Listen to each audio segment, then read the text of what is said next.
Hey there. Today, I invite you to take a trip with me as I go down a nostalgic road as we finally have our first sneak peek at the X-Men amongst some other character reveals from Gen Con 2020. My name is Nate, and welcome to the Gamers Guild.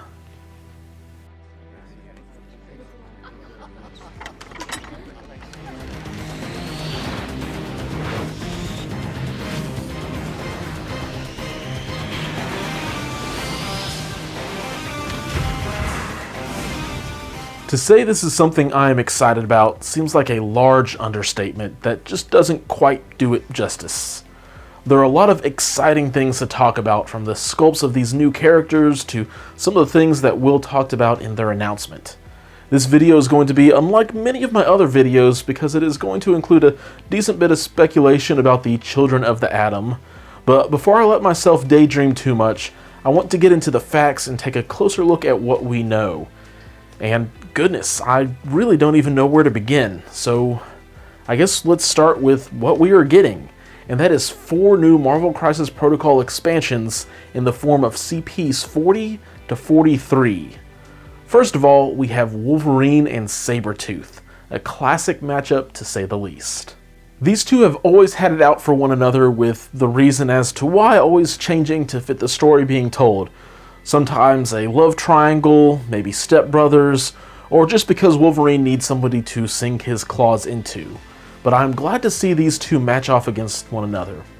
Then, in CP41, we have Cyclops and Storm, which will certainly house the leader of the X-Men, but it won't just house one of the leaders for the Uncanny X-Men, as it seems both Storm and Cyclops will have a leadership ability for the team, which makes a lot of sense, especially from the era of X-Men with Jim Lee at the helm. Storm, the leader of the gold team, and Cyclops, the leader of the blue team.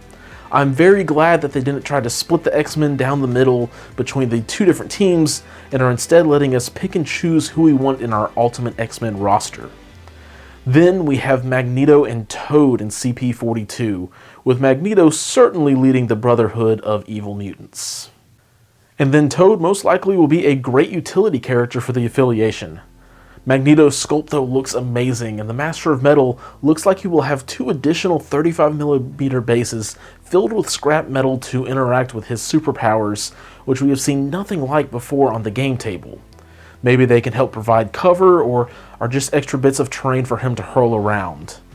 And while Toad may have not been everybody's first pick for another character filling out the Brotherhood, I'm actually pretty excited because of what he might be able to do on the table as a character, with some longer range attacks between his tongue and acid spit, and maybe even a long move or some sort of leap ability to make him a great objective player.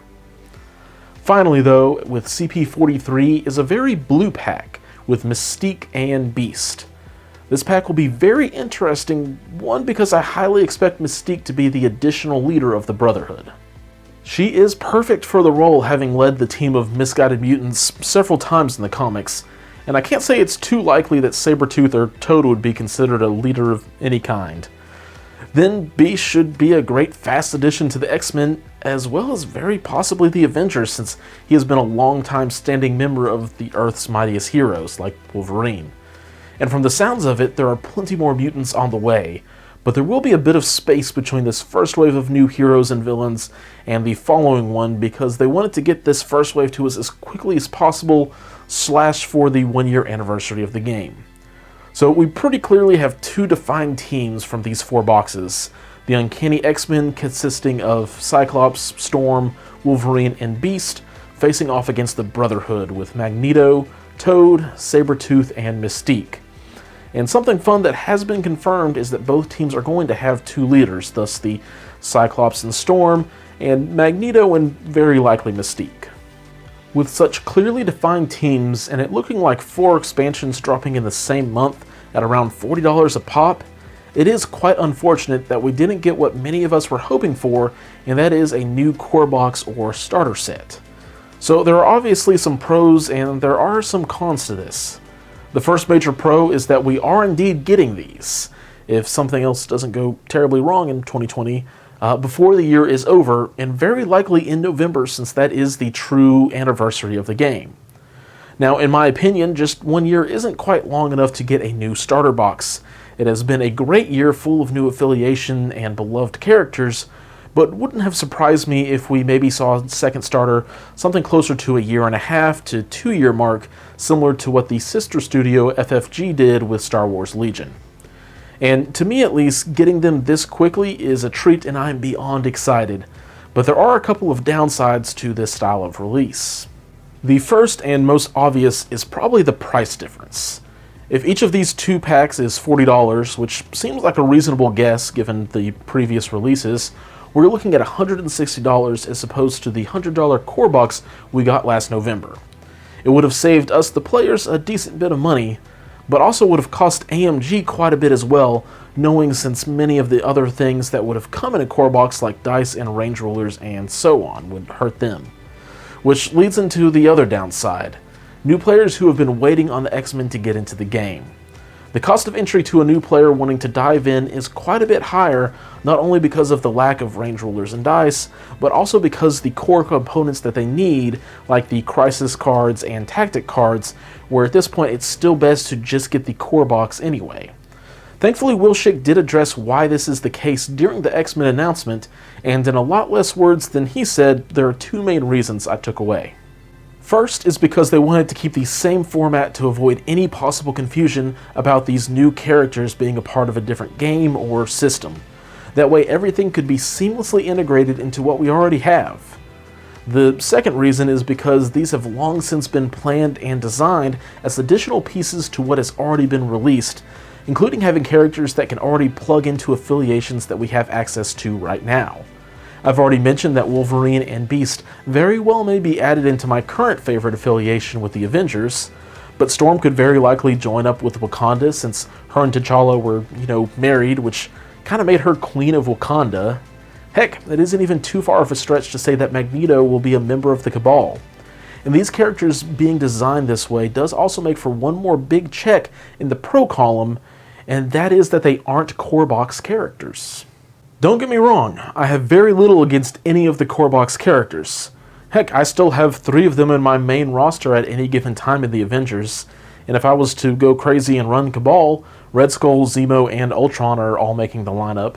Crossbones has also shown his worth to me quite a few times playing against him, and now Spider-Man is going to be a part of 2 affiliations, one of which we know lines up really well with his playstyle, and Doc Ock is about to be a mean 3-pointer teaming up with Green Goblin. When I say it as a pro that these aren't core box characters, I mean that the character designs have a lot more open space to play with. All of our core characters had to line up very specifically in several ways. Threat level symmetry was a big deal, as well as having good showcase of all the different rules and different types of superpowers. And none of the superpowers or attacks could be too complicated because the core box needs to be a good place to point beginners to. For example, looking at Magneto and his 2 scrap metal piles, which I'm excited to learn about, very likely could not have been a core box character because I'm sure he's going to be doing some weird and a little bit more complicated stuff. In the same way, I don't think that a character like Loki with his trickster ability would make for a good core box character. By not making this a core box, it leaves open the door for some really creative attacks, powers, and tactic cards to come from these new expansions, which will help make all these miniatures come to life on the table. I do also real quick want to take a closer look at each sculpt as well, because all of these look fantastic. I'm really glad that they went with the style that they did for all these characters, because it means I don't have to attempt to do cool things with green stuff to get the look I am going for.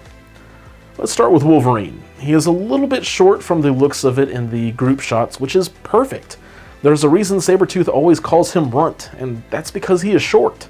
For all the good that Hugh Jackman has done for Logan, I'm very glad to see AMG scaling Wolverine back down to size. He's also in a very iconic pose with his arms out, claws popped, and giving him the open mouth for a battle cry is perfect as he's facing off against Sabretooth.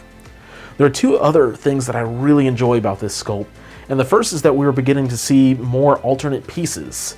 If you didn't already catch it in the new trailer Atomic Mass Games has put out, they are starting to give many of these new X-Men alternate heads, hands, or just something to change them up, which I'm a huge fan of. Personally, for Logan, I'm going to be going with that iconic mask. The other thing I really like is how his pose matches up against Sabretooth, so that they have a very nice pairing off moment here, against one another, as Sabretooth seems to be mid-fall from a leap towards Wolverine, and Wolverine is looking at him defiantly, which is a really cool form of storytelling between these two models, very reminiscent of Rocket and Groot. With that said, I really enjoy Sabretooth's sculpt for the same reasons. I do kind of wish that he wasn't on a tactical rock, because there's getting to be quite a few of those in the game, but there are always fun ways to play around with that idea as well. For example, my Gamora is supported by a solo cup instead of her usual rock. From here though, we have Cyclops and Storm. Cyclops again has a fantastic alternate head option that I am super excited about, because I don't have to worry about trying to green stuff hair onto his head. And it looks just like Cyclops in his pose and demeanor. I can't wait to see what some people do to maybe make an optic blast since his hand is on the trigger or button on his visor. Then Storm is easily in my top 2 from these releases because her sculpt is just amazing. The rising wind lifting her off the ground as lightning surrounds her and acts as a support for her model is something I'm really excited to attempt to paint well. It's also going to give me the chance to practice some object source lighting, especially if I'm so bold to try to paint her costume white like from the cartoon. Then there is Magneto, who is the other contender in that top 2. Including the 2 pieces of scrap metal as accessories to his sculpt look great, and like Storm, him slightly hovering from his abilities is perfect for capturing his power. If my eyes could drool, they probably would be. Toad is cool looking perched up on the wall, but is probably my least favorite of these sculpts because the rest are so excellent, and maybe I'm just not a huge Toad fan. Beast just chilling while holding on to some rafters looks great, and even more so with his alternate sculpt of him holding a book. Now I just have to decide which book he brought into the middle of a fight though. Then Mystique has a sneaky awesome sculpt, both in the sense that it looks like she is sneaking around, carefully moving off the rubble with her pistol drawn, but also because part of that rubble includes the Xavier's School for Gifted Youngsters metal sign. Not to mention, if you do a little bit of a kit bash, you can make her left arm and leg maybe in the middle of transforming into Proxima or Captain Marvel. More on that idea later. It would also feel pretty silly of me if I didn't address AMG's very own after credits scene that included, of course, Deadpool.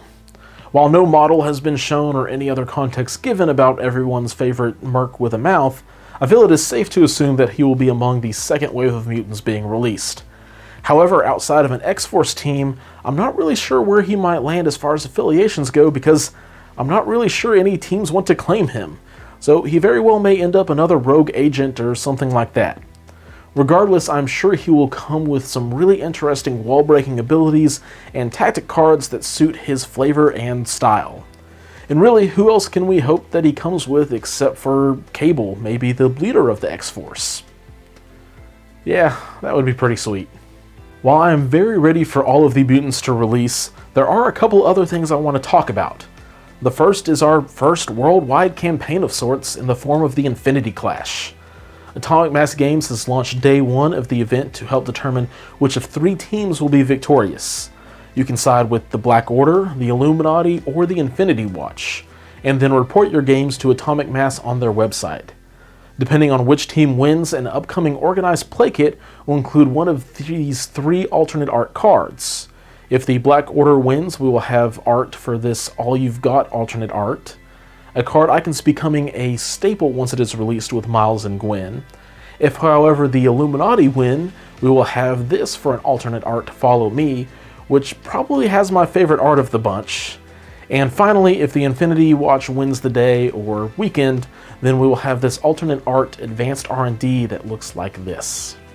So go and try to get a game or 2 in this weekend and snag the rules for the event from Atomic Mass Games' website.